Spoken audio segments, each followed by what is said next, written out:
This is a review for the Hoover Linx Signature cordless vacuum.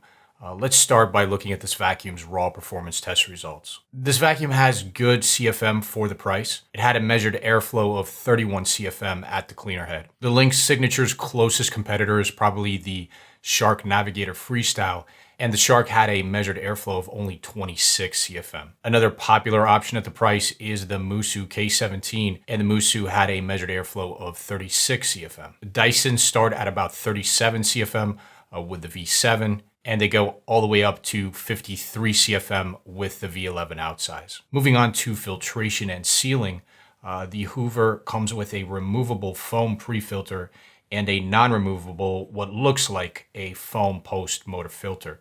Now, we were not able to remove that filter to closely inspect it, but it does look like a foam post-motor filter. The Hoover failed our filtration and sealing test mostly because it does not come with a proper HEPA post-motor filter, and it failing this test demonstrates that much of the small debris that it picks up, it puts right back out into the air, and those airborne particles eventually fall to the ground where you vacuumed them up to begin with. In terms of visible carpet cleaning performance, the Linx did quite well, especially for a vacuum, a cordless vacuum at its price point. It picked up smaller debris well enough, though it did have some trouble with rice and Cheerios. We were able to pick up the Cheerios eventually. However, we were unable to pick up leftover rice at the edge of the test station, as this vacuum does not give you the option of attaching a tool or using only the wand to pick up that edge debris. We had a similar issue with the Shark Navigator Freestyle, as it features a similar design to this Hoover. Both of these vacuums cannot be converted to handheld vacuums so that you can easily clean up edge debris. Moving on to deep cleaning performance, we see the real issue with this vacuum's general carpet cleaning performance. It picked up only 16 grams of 30 grams of debris in this test. The Freestyle had an even worse result, picking up only 14 grams of debris in the same test. Here we see where higher end vacuums do much better. The Dyson V7, for example, it picked up 21 grams in the same test. The V11, it picked up 24 grams. So here's where you really see the difference between a cheaper cordless vacuum like this Hoover compared to those higher end Dysons. In this deep cleaning performance test, you really see the difference compared to the general carpet cleaning stress test, where the difference is not as visible as it is here. Next, we have hard floor performance, and the Hoover Linx Signature that we tested, it actually has a suction-only mode for use on hard floors, though very interestingly, we actually saw better performance with its brush roll turned on. So yes, while we did test somewhat with suction-only mode, we mostly tested with the brush roll on, as that was the mode where we saw better performance on hard floors with this particular vacuum. Now, if your hard floors are particularly sensitive to scratching, then you definitely do want to keep the brush roll off. But if that is not a concern, the vacuum does give better performance with its brush roll turned on hard surfaces. In our hard floor test, the Linx did leave some debris initially, but eventually it picked up most of it, except again for some edge debris that we were once again unable to pick up without a wand or a tool attachment. The Linx performed quite poorly in our crevice test, which does drop its score in the category. The Navigator Freestyle performed just about as well in our hard floor stress test and just about as poorly in our crevice test. And you can compare these results to those of the Dysons, the V10 and V11, for example, as you see here. When it comes to battery life and performance, the Hoover Linx Signature does very well, at least for a vacuum, a cordless vacuum at its price point. It was tested to run for about 20 minutes with its brush roll on. Again, its deep clean performance is at 16 grams, and this gives you a good idea of the level of performance you get with that runtime there. The Shark Navigator Freestyle, it was tested to run for only 13 minutes, and it picked up even less debris in the deep clean test, only 14 grams. And so it is a much worse performer in this particular category. If battery life and performance is an important factor for you in your purchase decision between those two vacuums, the Hoover Linx Signature is definitely the far better cordless vacuum. Now compare this vacuum to Dyson's. The cheapest Dyson you can buy readily right now, the V7, that vacuum, it picked up 21 grams on high, but with a runtime of only 7.5 minutes.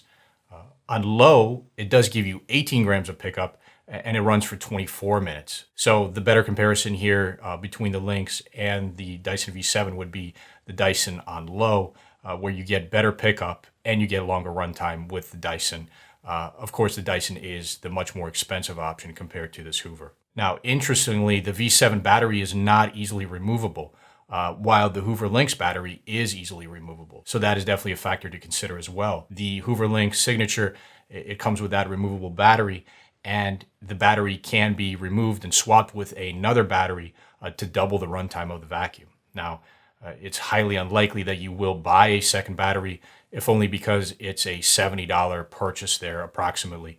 So with the price of the vacuum, you can almost buy another vacuum for the price of an additional battery. So even though the functionality exists here for you to swap batteries on this vacuum, it's highly unlikely that you will actually use that functionality buying a second battery just for this vacuum. With that being said, at the very least, with a battery being easily removable on this vacuum, it does allow you to charge the battery more easily. You can take the battery out of the vacuum, put it in the charging dock, and it's a very compact little system there charging up the battery.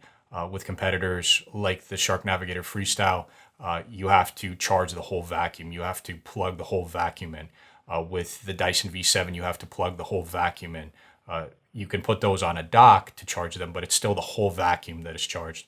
With this particular Hoover, you have that separate, smaller battery that you can charge separately. In terms of ease of use, the Hoover Linx Signature is very easy to use. It feels very light in the hand as most of its weight is distributed towards the bottom of the vacuum. And the same concept applies to the Shark Navigator Freestyle. Now you can contrast this with more modern cordless vacuums like the V7, where the dustbin is at the top of the vacuum near the handle. And because the dustbin is so close to the top and it adds weight to the top of the vacuum, those vacuums tend to feel much heavier in the hand than vacuums with the style of the Hoover Linx Signature and the Shark Navigator Freestyle. In terms of numbers here, with the Linx, it was measured in the hand at 1.5 pounds of weight in the hand.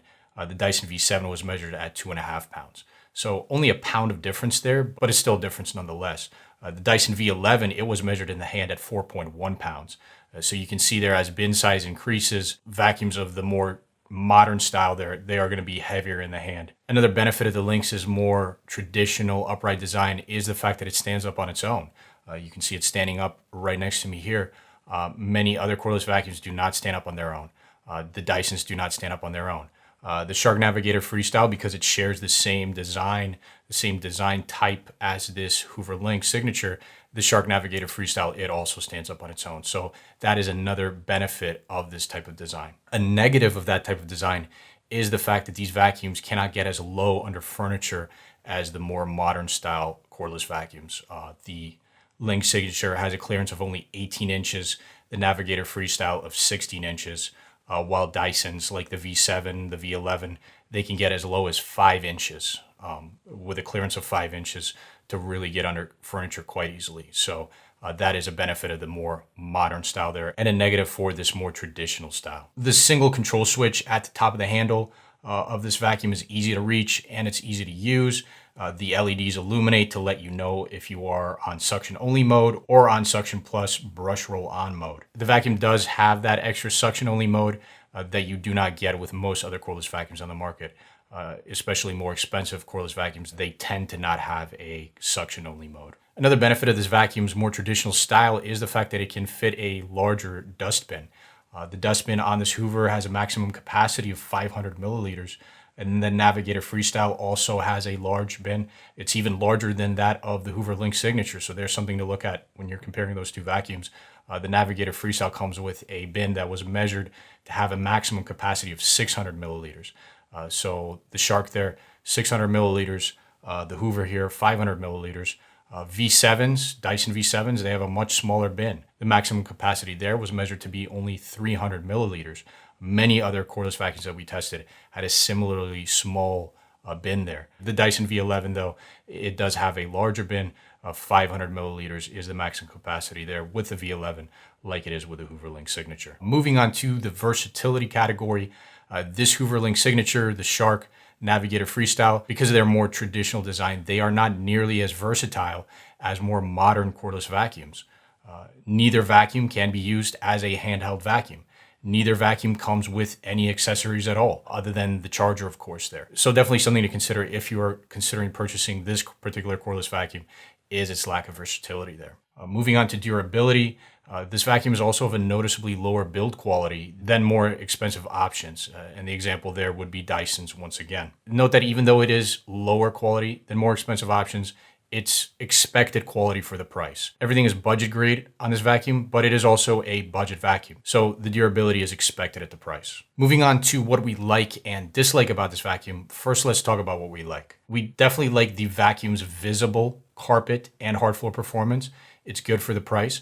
This vacuum, in terms of what you actually can see when you're vacuuming, the vacuum performs very well in picking up what you can see. Now, it won't deep clean carpet and it won't get dirt out of crevices, but if a quick cleanup is all that you're looking for, then the Hoover Linx Signature is a good vacuum, especially for the price. We also like this vacuum's battery life and performance, as we discussed earlier. The vacuum is also very easy to use.